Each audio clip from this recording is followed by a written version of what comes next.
the Feast of the Holy Cross we share with all our brethren, and in the East it is a big day, especially in monastic life.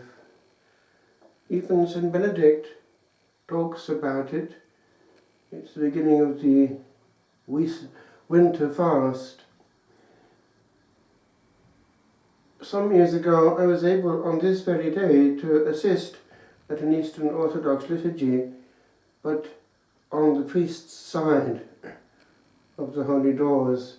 He has since died, but I had an Archimandrite friend who spoke Welsh, Archimandrite Barnabas, and I was so impressed that I somehow realized that one is very close to Calvary when one is behind the Holy Doors, the Sancta Sanctorum, and that Calvary is present upon earth, and that nothing should be spared as one approaches it. Indeed, we have on earth until the end of time the perpetuation of that offering, for the Lord's sacrificial will is perpetuated for all times through the offering of this unbloody sacrifice which reproduces its force.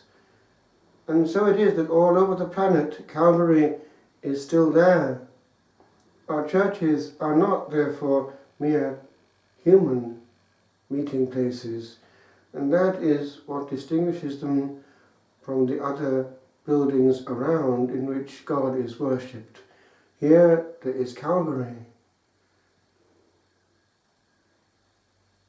What is more, the mysterious plan of the Lord is seen in that He, when He founded the Church, created not a society. It is more than the sum of its members. It is the force of the redemption itself carried on with His authority and power, and the precious blood is there. There are icons and paintings in which one sees the angels collecting the precious blood from the wounds in chalices. How calmly and with what interiority the words of consecration should be pronounced, whether silently as in the old rite, or in solemn chant as in concelebration, in a monastic celebration, or simply alone with the angels. Calvary is still there.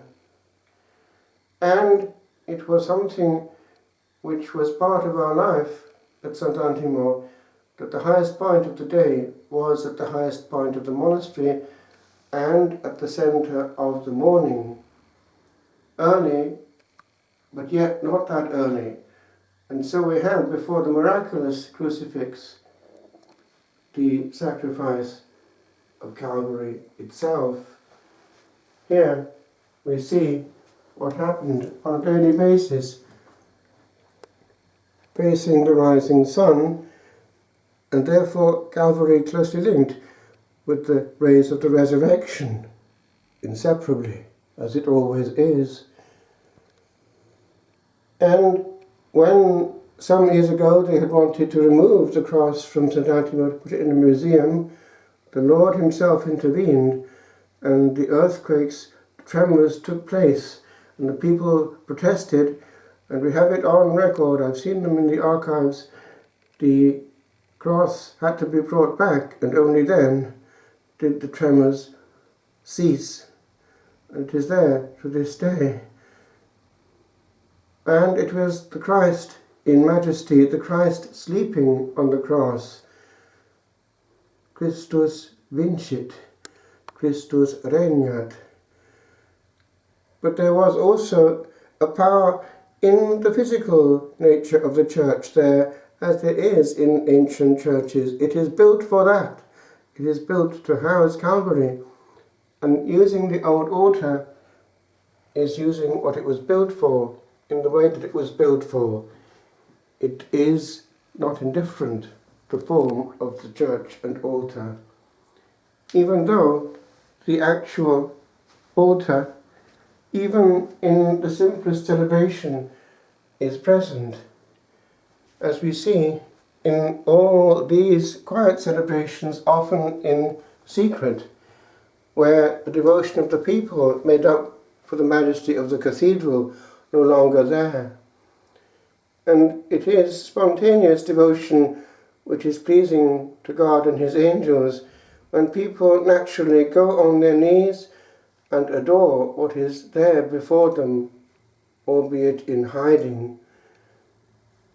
The precious blood is there, and people know it. The simple people know it. Not far from here, Father Barnwell, when he was on the way to celebrate the sacred mysteries in secret, was pulled off his horse and immediately hung, for he was a priest. And how many lost their lives?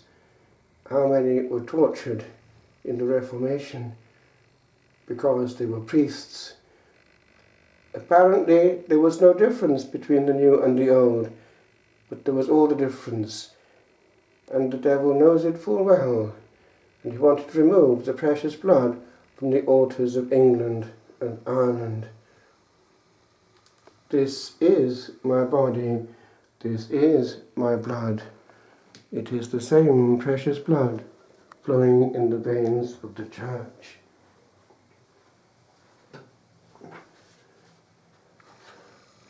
O tree of life, my Saviour's cross, repair the tree of Eden's loss.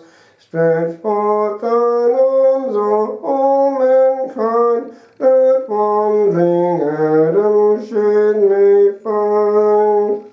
Victorious tree, triumphant tree, the universe lies under thee. Unmoved as tendest o'er the world, unwrapped as this small bloom is wild. Thou art the crux of all that is, the hinge where hangs all that is his, and what is ours in time and space, the universal meeting place.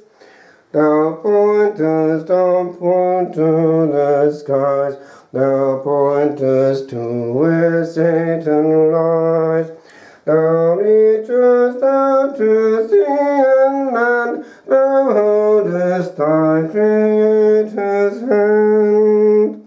O Gibbet, thou shalt judge the world, the echo of thy final word shall sound resound from end to end of space that doth for extend.